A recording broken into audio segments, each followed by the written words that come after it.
Hi, it's Jesse, and I just wanted to talk about a very sensitive subject.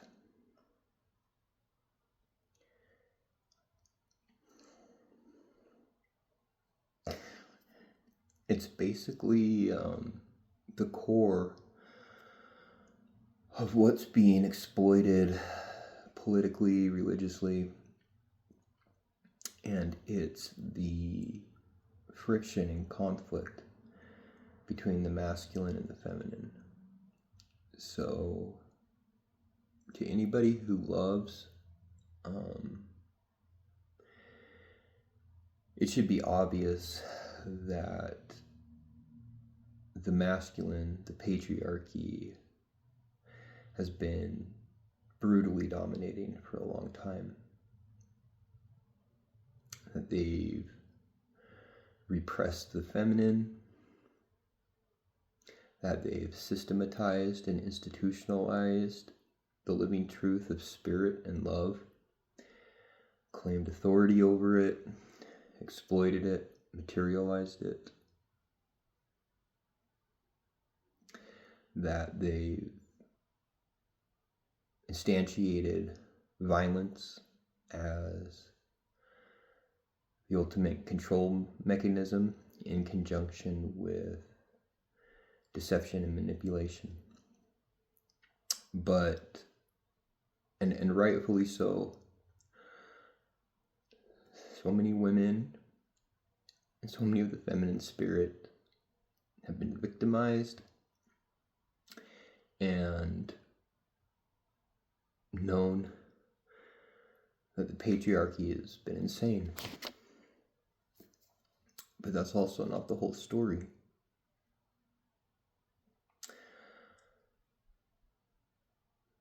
There, in the fall, when Eve ate the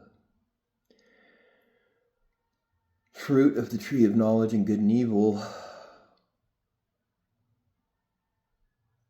something entered her, something selfish and unholy. And in the recent decades and even centuries, we've felt within our genetic, collective, and ecological memory that there were ancient civilizations and that they were largely matriarchally based. And this is true.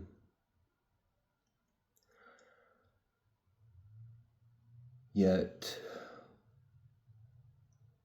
the way the knowledge of spirit and the knowledge of from the tree of good and evil was being wielded, it was fracturing minds, it was molesting spirits. And when the feminine was dominating through the matriarchal, it became subversive, undisciplined, and equally affecting minds and being. And then the great crash, fall, and flood occurred, and that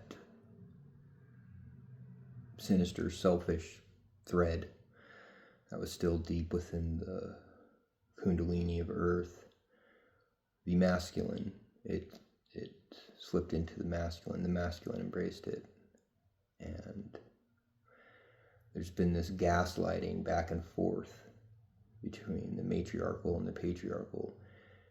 And the truth is that the feminine has been a profound and real victim to the patriarchy and masculine. But underneath that, there's a perverting force that plays on both sides. And also there's karmic reality and karmic responsibility to take for having accepted and eaten that fruit. And the karmic reality of the old matriarchal civilizations that trespassed with too much spirituality, too much awareness, too much molesting of nature and people. And so the only way that we're going to be able to begin to get a clear insight of what's actually happening is we have to take our own self-responsibility. In addition to how we've been victimized, and all of us have, we need to take self-responsibility deeply, karmically, at a personal level, at a familial and generational level, at a societal level, at a civilizational level, at a planetary level.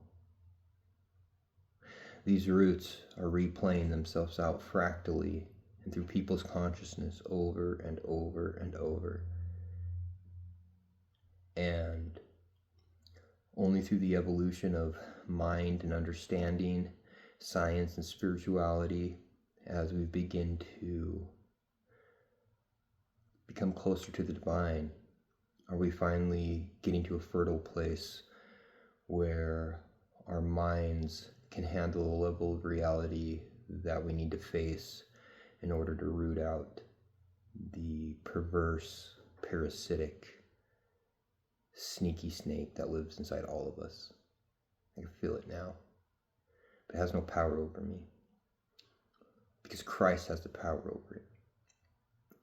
And Christ is a living love. But a point of contention between the masculine and feminine is Jesus Christ. Because many of the feminine have been breaking through to love, to source, to universe.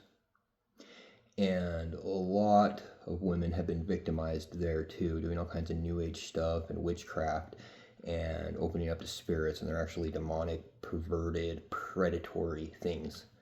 And there are millions of women who have taken this path, searching for truth, and been exploited and possessed and molested and raped spiritually, physically. And it's very real. And once you start to realize this, it's only through the power of Jesus Christ can you be blocked. Can they be rebuked? Can you be connected back to Source and the masculine protection within Source? And a lot of women resent that. But I just want to offer here and now the feminine side of Jesus Christ, because Jesus Christ was a whole being. He had masculine and feminine within him, unified from Source in love. And when it says Jesus Christ is the only way to the Father, it's true. But the way for the feminine to understand that, is Jesus love.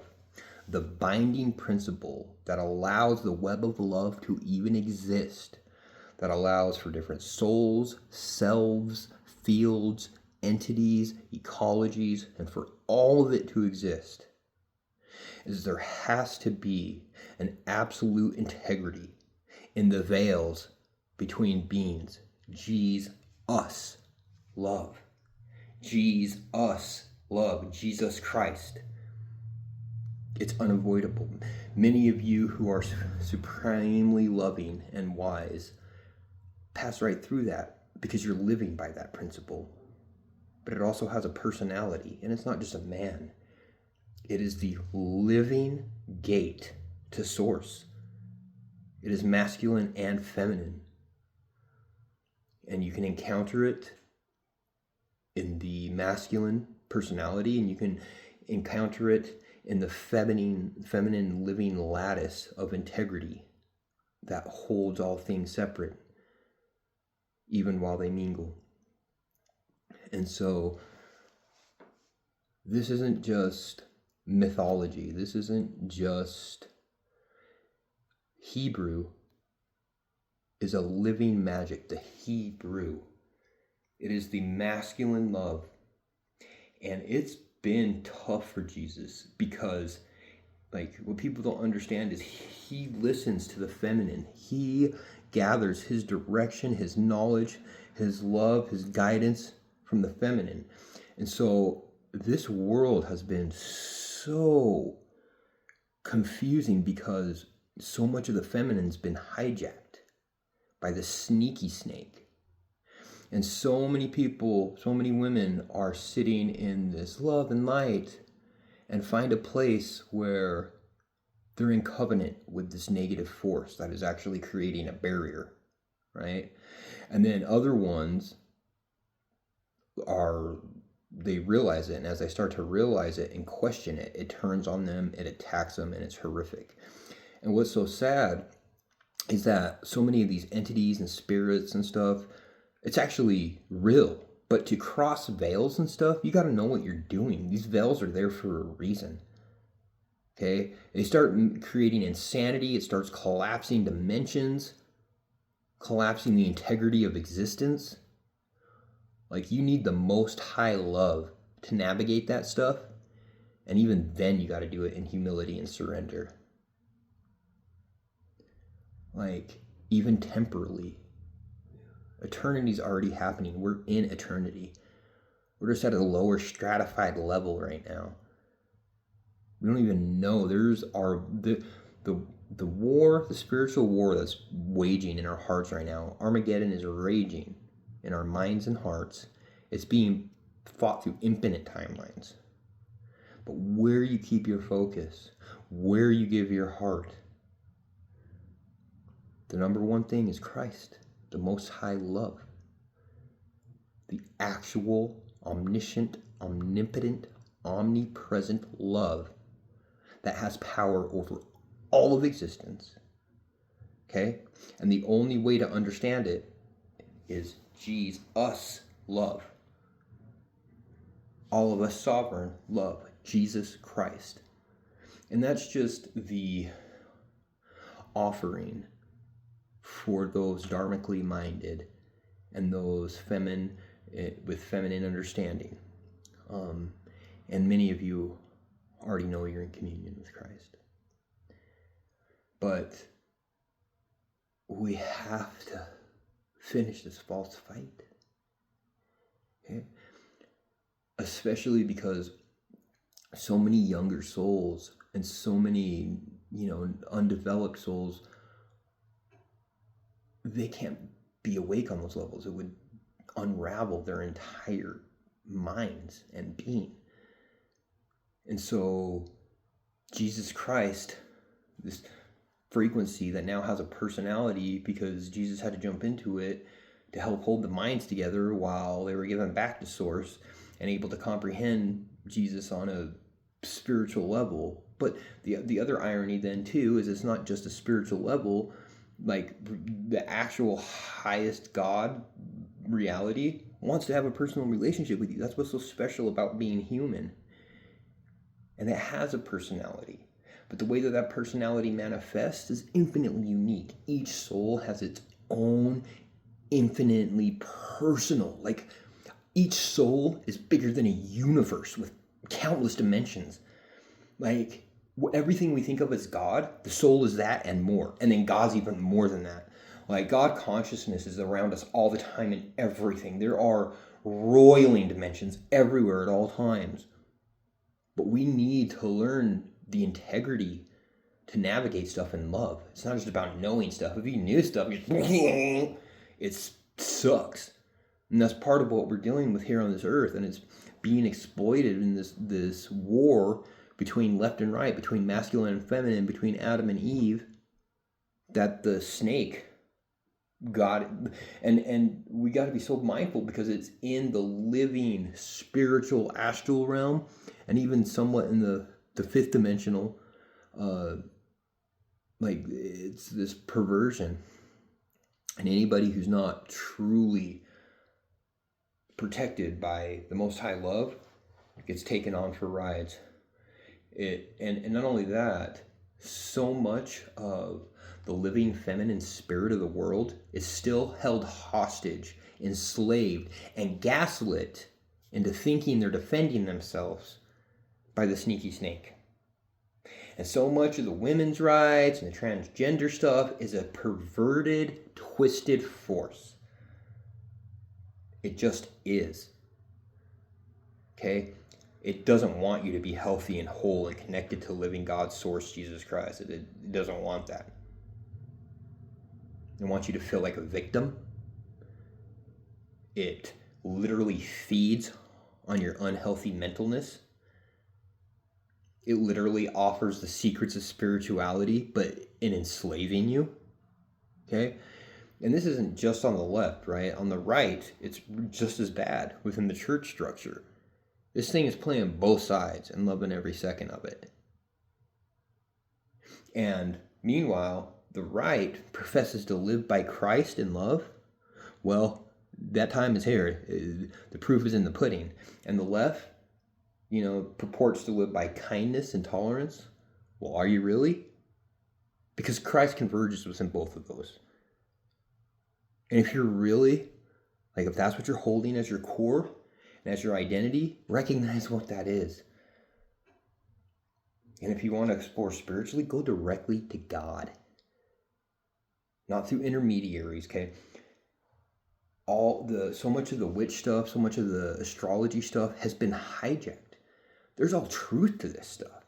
There's profound, amazing, magical, ancient, multi-dimensional magics. Okay? But they've been hijacked. If you're not coming with your core, if you're not protected in love and communion with God, those very things will contort you and do all this stuff. And millions of people know it.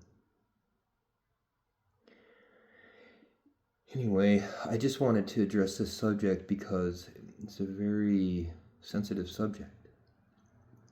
But it's at the root of helping resurrect Adam and Eve, the masculine and feminine, the yin and yang, and the great integrity that binds them, the Tao, grace, access by faith.